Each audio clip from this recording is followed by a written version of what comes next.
Hello बच्चों, आज हम 10वीं कक्षा की सामाजिक विज्ञान की 61वीं वर्कशीट जो कि सत्ता में साझेदारी पाठ की पुनरावृत्ति पर आधारित है, जिसे हम वर्कशीट नंबर 13 व 14 में अगस्त में ही पढ़ चुके हैं।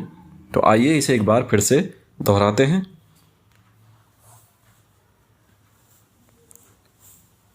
तो वर्कशीट में सबसे पहला प्रश्न है, रेखांकित वाक्यांश को सही करने के बाद वाक्य फिर से लिखिए। और वाक्य है, 1956 में श्रीलंका में तमिल को एकमात्र आधिकारिक भाषा के रूप में मान्यता देने के लिए एक अधिनियम पारित किया गया था। तो ये वाक्य पूरी तरीके से सही नहीं लिखा हुआ है। सही वाक्य जो कि आपकी पाठ्य पुस्तक में लिखा है, 1956 में एक कानून बनाया गया जिसके तहत तमिल को दरकिनार करके सिंहली को एकमात्र राजभाषा घोषित कर दिया गया। अगला प्रश्न है, प्रश्न नंबर 2, श्रीलंका में तमिलों को अलग थलग महसूस हुआ क्योंकि। इस प्रश्न के उत्तर देने के लिए 4 ऑप्शंस यानी 4 विकल्प दिए गए हैं, जिनमें से हमें किसी एक को चुनना है। इन 4 में से कोई एक ही विकल्प सही है। तो जिसमें पहला है कि श्रीलंका में तमिलों को अलग थलग महसूस हुआ क्योंकि ए, सिंहली को एकमात्र आधिकारिक भाषा के रूप में मान्यता देने के लिए एक अधिनियम पारित किया गया था। बी, सरकार ने विश्वविद्यालयों और सरकारी नौकरियों के लिए सिंहली आवेदकों को प्राथमिकता देने की नीति अपनाई। सी, एक नए संविधान में यह निर्धारित किया गया कि राज्य बौद्ध धर्म की रक्षा और उसे बढ़ावा देगा। तो ये तीनों ही कारण अपने आप में बिल्कुल सही हैं, इसलिए इसमें चौथा ऑप्शन जो कि डी है वो बिल्कुल सही मानेंगे। यानी ऊपर के सभी बिल्कुल सही हैं, इसलिए हम डी पर सही का निशान लगाएंगे। अगला प्रश्न है, प्रश्न नंबर 3, रिक्त स्थान भरिए। एक देश के भीतर विरोधी समूहों के बीच एक हिंसक संघर्ष जो इतना तीव्र हो जाता है कि यह एक युद्ध की तरह प्रतीत होता है, खाली जगह कहा जाता है। तो ऐसा कोई भी संघर्ष जो देश की जनता के बीच में आपस में ही युद्ध की तरह प्रतीत होता है, उसको गृह युद्ध कहते हैं। तो इस खाली जगह में हम लिखेंगे गृह युद्ध। चौथा प्रश्न है, नीचे कथन ए और कारण आर दिए गए हैं। इन कथनों को पढ़कर नीचे दिए गए विकल्पों में से सही उत्तर चुनकर लिखिए। कथन ए, सिंहलियों और तमिलों के बीच अविश्वास व्यापक संघर्षों में बदल गया।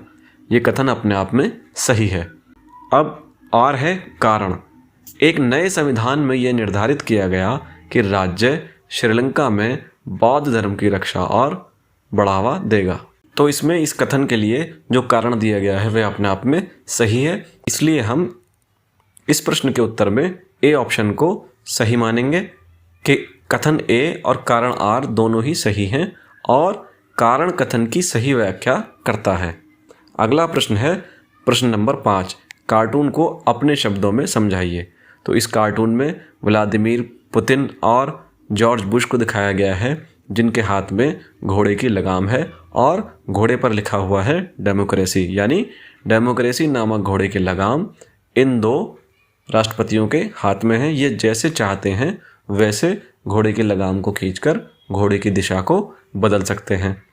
लोकतंत्र के या सरकार के संबंध में तो एक शासक के रूप में इनके पास इतनी शक्ति है कि ये लोकतंत्र को अपने इशारे पर चला सकते हैं, अपने निर्णयों को सभी पर थोप सकते हैं। छठा प्रश्न है, 1970 और 1993 के बीच बेल्जियम के संविधान में कितने संशोधन किए गए। तो जैसा कि हमने वर्कशीट में पढ़ा था कि 1970 से 1993 के बीच बेल्जियम ने अपने संविधान में 4 संशोधन सिर्फ इसलिए किए ताकि देश में किसी को बेगानेपन का एहसास ना हो और सभी मिलजुल कर रह सकें। 7वां प्रश्न है, सिंहली समुदाय के प्रभुत्व को बनाए रखने के लिए श्रीलंका में किस प्रकार की सरकार को अपनाया गया। तो सिंहली समुदाय के प्रभुत्व को बनाए रखने के लिए श्रीलंका में बहुसंख्यकवादी सरकार को अपनाया गया। इसके बाद है 8वां प्रश्न, बेल्जियम में कौन सी 2 भाषाएं बोली जाती थीं। तो बेल्जियम में मुख्य रूप से डच व फ्रेंच भाषा बोली जाती थी। इसके बाद है 9वां प्रश्न, श्रीलंका की जनसंख्या में सबसे बड़ा हिस्सा किस प्रमुख सामाजिक समूह का है। तो श्रीलंका की जनसंख्या में सबसे बड़ा जो सामाजिक हिस्सा है वह सिंहली भाषी लोगों का है। इसके बाद है 10वां प्रश्न, उन 2 देशों के नाम बताइए जिनकी सीमाएं बेल्जियम के साथ मिलती हैं। तो बेल्जियम के साथ फ्रांस, नीदरलैंड और जर्मनी की सीमाएं मिलती हैं।